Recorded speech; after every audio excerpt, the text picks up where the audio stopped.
ሰላም ለእናንተ ይሁን እንደምናመሻችሁ የተከበራችሁ ተመልካቾቻችን ይህ የአማራ ሚዲያ ኮርፖሬሽን ነው። ከደሴ ስቱዲዮ ለዕለቱ የተሰናዱ ዜናዎችን ወደ እናንተ እናደርሳለን። የዜናዎቻችን ሙሉ ትኩረት ዓለም አቀፍ የሰራተኞች ቀን ላይ የሚያጠነጥኑ ይሆናል። ጀማል ኢማም ነኝ። በድጋሚ መልካም ቆይታ። ለሰራተኛው መብት መከበር እየሰራ እንደሚገኝ በአማራ ክልል የኢትዮጵያ ሰራተኛና ማህበራት ኮንፌዴሬሽን ኮምቦልቻ ቅርንጫፍ ገልጿል። ሰራተኞች ምቹ የስራ አካባቢና አገልግሎት ማግኘት እንዲችሉ አዋጆችና መመሪያዎች መተግበር እንደሚኖርባቸው ተመላክቷል። በሀገራችን ለ51ኛ ጊዜ እየተከበረ ያለው ዓለም አቀፍ የሰራተኞች ቀን በኮምቦልቻ ከተማ በፓናል ውይይት ተከብሯል። መሐመድ በቀለ ዝርዝሩን ይዟል። ዓለም አቀፍ የሰራተኞች ቀን በዓለም አቀፍ ደረጃ ለ137ኛ ጊዜ በኢትዮጵያ ደግሞ ለ51ኛ ጊዜ በተለያዩ ዝግጅቶች ታስቦ ውሏል። በኮምቦልቻ ከተማም ዕለቱ በፓናል ውይይት የተከበረ ሲሆን በፓናሉ የተሳተፉ የተለያዩ ፋብሪካ ሰራተኞች በሰራተኛውና አሰሪዎች መካከል እንዲሁም ሰራተኛው መብቱንና ጥቅሙን የማስከበር ሁኔታው ከጊዜ ወደ ጊዜ እያደገ መምጣቱን ተናግረዋል። አሰሪው እንዲያሰራ የሚፈቀድለት ሰራተኛውም እንዲሰራ በግልጽ መንግስት አዋጅ ደንግጎ ነው የተቀመጠው። በዛ መሰረት ያው ሰራተኛው መብቱን ተጠቅሞ ስራውንም እየሰራ አብሮ ከሰላማዊ በሆነ መንገድ መቀጠል አለበት። እኛ ከበፊት ከተከፈለው መስዋዕትነት አንጻር እኛ ጥሩ ደረጃ ላይ ነው ያለነው። ከኢሰማኮ ካለው ቅርንጫፋችን ጋር እየተነጋገር የሰራተኞቻችንን መብት ችግሮቻችንን እየፈታን ኢንዱስትሪ ሰላምና ምርታማነትን ለማስፋት ከፍተኛ ጥረት እያደረግን ነው። የተሻለ ነው። አሰሪውም የነበረው አመለካከት የተሻለ ለውጥ ላይ ነው ያለው። ለኛ የነበረው አመለካከት አሁን ቁጭ ብሎ ውይይቶችን መፍታት ነው የጀመረው። በንግግር እየፈታን ያለንበት ሂደት ነው ያለው። የኮምቦልቻ ከተማ አስተዳደር ስራና ክህሎት መምሪያ ኃላፊ ይትባረክ ጌታሁን ኮምቦልቻ የኢንዱስትሪና ሎጂስቲክስ ከተማ በመሆኗ በበርካታ ፋብሪካዎች ውስጥ የሚሰሩ ሰራተኞች መብትና ጥቅም እንዲከበር እየተሰራ ነው ብለዋል። በተለይ ከዚህ ከሰራተኛ ማህበርን ከማቋቋምና የራሳቸውን ችግር ካምፓኒዎች በራሳቸው በምክክር የሚፈቱበትን ሂደት የሰራንበት ሁኔታ ነው ያለው። በተለይም ዝቅተኛ ተከፋዮችን ለማሻሻል የትራንስፖርት መዳረሻን በከፍተኛ ሁኔታ አድማሱን በማስፋት ሁሉም ኤሪያዎች ላይ ኮምቦልቻን አልፈው አጎራባች ወረዳዎችና ቀበሌዎችም ድረስ የተሽከርካሪ እና የትራንስፖርት አቅርቦትን ከካምፓኒና ከስራ ኃላፊዎች ጋር ሎካል ማኔጅመንቶች ጋር በመነጋገር ችግሩን በእጅጉ የፈታንበትና ምቹነትን ያረጋገጥንበት ነው ብሎ መውሰድ ይቻላል። ከዚሁ ባሻገር ደግሞ በተለይም ደግሞ አንዱ ኢኮኖሚካል ጋፕን ለመፍታት የምሳ የምገባ ፕሮግራም በአንዳንድ ካምፓኒዎች ያስጀመርንበት ሁኔታ ነው ያለው። በአማራ ክልል የኢትዮጵያ ሰራተኛ ማህበራት ኮንፌዴሬሽን ኮምቦልቻ ቅርንጫፍ ጽህፈት ቤት ኃላፊ አወላሊ በአሰሪና ሰራተኛ መካከል ያለው ግንኙነት ጤናማና መልካም ሲሆን በምርታማነት ላይ አዎንታዊ ሚና እንዳለው አስረድተዋል። ይህን ለማስቀጠል ቅርንጫፉ በትኩረት እየሰራ መሆኑንም በመጠቆም በአሁኑ ሰዓት ዘመኑ የሚፈቅደውና የሚዋጀው ምርትና ምርታማነትን ለማሳደግ ተግባብቶ ተመካክሮ ስራ መስራት ነው። ሰራተኛው ሲኖር ኩባንያ ይኖራል፣ ኩባንያው ሲኖር ሰራተኛ ይኖራል። ሁለቱ የአንድ ሳንቲም ገጽታዎች ናቸው። ስለዚህ ሁሉም አካላቶች በጋራ ተባብረው አገራችንንም በኢኮኖሚ በማህበራዊ በማንኛውም ነገር ለማሳደግ ተመካክሮና ተሳስቦ ስራን መስራት ምርትን ማምረት ትልቅ አማራጭ ስለሚሆን ሰራተኞችም ይሄን አንግበው እየሰሩ እየተንቀሳቀሱ ነው ያሉት። በዛም ልክ አሰሪዎችም ይሄንን ተግባራዊ እንዲያደርጉት ግፊትና ጫና ለማድረግ እንወዳለን ማለት ነው። በፓናሉ ልዩ ልዩ የማህበረሰብ ክፍሎችና በምስራቅ አማራ ያሉ የሰራተኛ ማህበራት ተወካዮችና ሰራተኞች እንዲሁም የአሰሪ ተወካዮች ተሳትፈዋል። የስራ ላይ ደህንነታቸውና የተለያዩ ጥቅማ ጥቅሞች ተጠብቀውላቸው እየሰሩ መሆናቸው ውጤታማ እንዳደረጋቸው የኮምቦልቻ ጨርቃጨርቅ አክሲዮን ማህበር ሰራተኞች ተናግረዋል። በተቋሙ ምቹ የስራ መንፈስን በመፍጠር ለሰራተኞች ልዩ ትኩረት ሰጥቶ እየተሰራ መሆኑን የፋብሪካው ስራ አስፈጻሚ ገልጸዋል። አንተነህ ጸጋይ የአንድን ተቋም ውጤታማነት ከሚወስኑ ጉዳዮች መካከል የሰራተኞች የስራ ተነሳሽነት በዋነኝነት ይነሳል። ሰራተኞች ለስራ እንዲተጉ ደግሞ ምቹ የስራ አካባቢን መፍጠር አስፈላጊ እንደሆነ ይታመናል። ዓለም አቀፍ የሰራተኞች ቀንን በማስመልከት አሚኮ በኮምቦልቻ ጨርቃጨርቅ አክሲዮን ማህበር ቅኝት አድርጎ ነበር። አሚኮ ያነጋገራቸው በፋብሪካው የሚሰሩ ሰራተኞች የስራ ላይ ደህንነታቸው ተጠብቆላቸው እየሰሩ መሆናቸውን ተናግረዋል። በየክፍሉ የስራ ጸባይ ማለት ነው ሸማኔ የጆሮ ማዳመጫና ሌላም የጫማና ቱታ ይሰጠዋል። ፊኒሽንግ ላይ ስንሄድ የአደጋ መከላከያ ሁሉም የተሟላ ይሰጠናል። ድርጅቱ ራሱ የምንጠይቀውን ነገር ሁላ ይመልስልናል። በየአመቱ በየ6 ወሩ የሚገዙ አልባሳቶች አሉ፣ የአደጋ መከላከያዎች አሉ።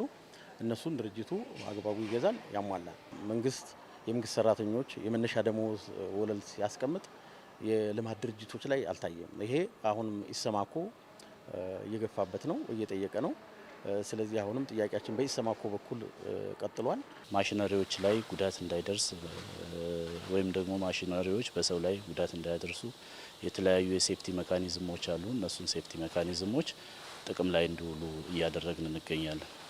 ሰራተኞች ተረጋግተው በባለቤትነት ስሜት እንዲሰሩ ለማድረግ የተስተካከለ የስራ መንፈስን በመፍጠር ትኩረት ሰጥተን እየሰራን ነው ያሉት ደግሞ የኮምቦልቻ ጨርቃጨርቅ አክሲዮን ማህበር ስራ አስፈጻሚ አቶ ሙስጠፋ ጀማል ናቸው። ሰራተኛው ላይ የምሰራው ስራ ነው የኩባንያው ውጤት ቀጣይነት የሚያረጋግጥ ነው። ከዛ አንጻር ቀረ የሚባል የሴፍቲ ማቴሪያል በእኛ ኩባንያ የለም። ሰራተኛው ተረጋግቶ እንዲሰራ የፋብሪካው የኔነት ስሜት እንዲኖረው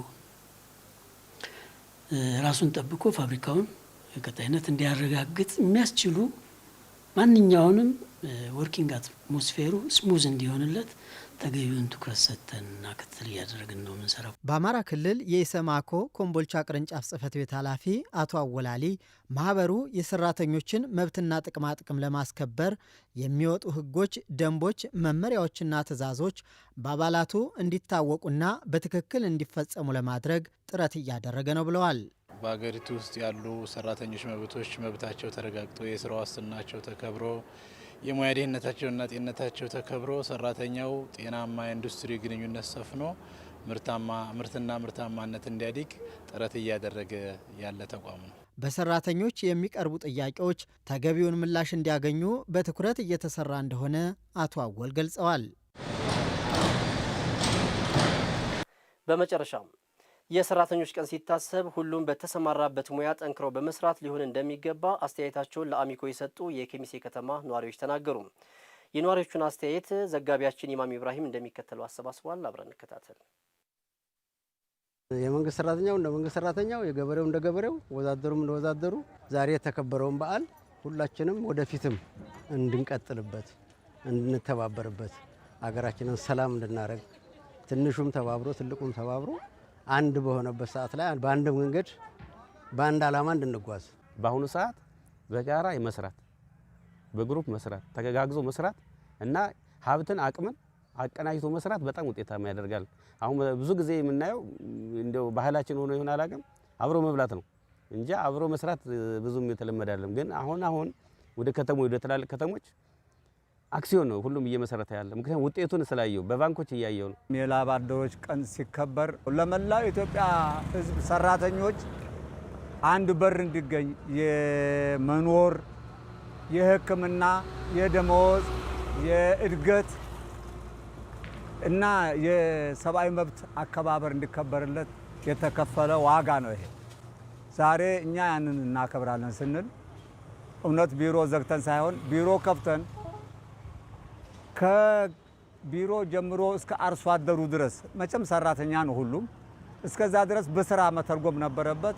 በዋዛም አልተገኘም። ስንት ሰው ደሙን አፍሶ አጥንቱን ከስክሶ ሀገራችንን አቅንቶ እዚህ ያደረሰውን እኛ ደግሞ ወደፊት ለልጆቻችን አሳልፈን ልጆቻችን ደግሞ ይህን ነገር ፈለግ ተከትለው ወደፊት እንዲገነቡበት ማንኛውም በተሰማራበት ሙያ ላይ ትክክለኛውን ዓላማ ይዞ ሀገራችንን እናቀናለን ብሎ መነሳት እንዳለበት ይህንን ማስተላለፍ ፈልጋለሁ። አገልግሎት ከመስጠት አንጻር ክፍተቶች አያለው በብዙ ተቋማት ማለት ነው። ምክንያቱም እኔ አገልግሎት ስሰጥ ሌላው እኔ ጋር ይመጣል አይደል? እኔ ደግሞ አገልግሎት ፈልጌ እሄዳለሁ ሌላ ጋር እና በዚያ የምታዘበው ነገር አንደኛ ከሰዓት አንጻር በፈለከው ሰዓት ማታገኘው ሰራተኛ ታገኛለህ እና ይሄ በጣም ሊቀረፍ የሚገባ ነው ብዬ አስባለሁ። ምክንያቱም አንድ ሰው ሲቀጠር 8 ሰዓት ሊሰራ ነው። ቢችል ከዛ በላይ መስራት አለበት ቢችል ማለት ነው። ካልቻለ ግን ግዴታ ነው ይሄ 8 ሰዓት ማለት ነው። እና ይሄ እንደ ልምድ ራሱ በቃ ይሄ ስራዬ ነው ብሎ ሁሉም ሰው ቢሰራ በጣም ደስ ይለኛል። መላው ሰራተኛን የጥሪ ማስተላልፈው ይሄ ጊዜ ዝም ብሎ አይደለም የተገኘውና ዛሬ አሁን በምንደላቀቅበት ገብተን በምንወጣበት ሳይሆን ምንም አይነት የሰዓት ሽርፍራፊ እንኳን እረፍት አለ ሳይባል ተገዶ የሚሰራበት የሚከፈለው ክፍያ ለጫማ ማስጠረጊያ እንኳን ማይሆን የወር ደመወዙ ያሁኑ ትውልድ እምን ላይ ነው ያለው? ምን መስራት አለብኝ? እንዴት መስራት አለብኝ? ዛሬ እውነቴን ነው የምለው ብዙ ቁፋሮ የለም። በቴክኖሎጂ ነው የሚቆፈረው። ቢሮ ብገባ እስክሪብቶና ደብተር ወረቀት ብዙም የለም። በቴክኖሎጂ ነው የሚሰራውና ይሄ ቀላል ስራ እውቀትን በትንሹ አግኝቶ ገብይቶ መስራት ስለሚገባ እኔ አሁንም ደጋግሜ አደራ ምለው መንግስት በስራ ተርጉሞ ቀኑን በስራ ተርጉሞ በስራ ላይ እንዲውል በዛን ቀን እንደውም ከበድ ያለ ቁጥጥር ተደርጎ ሰራተኛው ስራ ላይ ነው አይደለም ተብሎ በዛ በስራ ቢተረጎም ደስ ይለኛል። ምክንያቱም ለስራ ሲባል ነው የተሞተው፣ ለእድገት ሲባል ነው የተሞተው። ውድ ተመልካቾቻችን ከአማራ ሚዲያ ኮርፖሬሽን ከደሴ ስቱዲዮ የዕለቱ ዜናዎች የተከታተላችኋቸውን ይመስሉ ነበር። ስለ አብሮነታችሁ እጅግ አድርገን እናመሰግናለን። ወደ ዋናው ስቱዲዮ እንመለስ። በያላችሁበት መልካም ምሽት ይሁንላችሁ።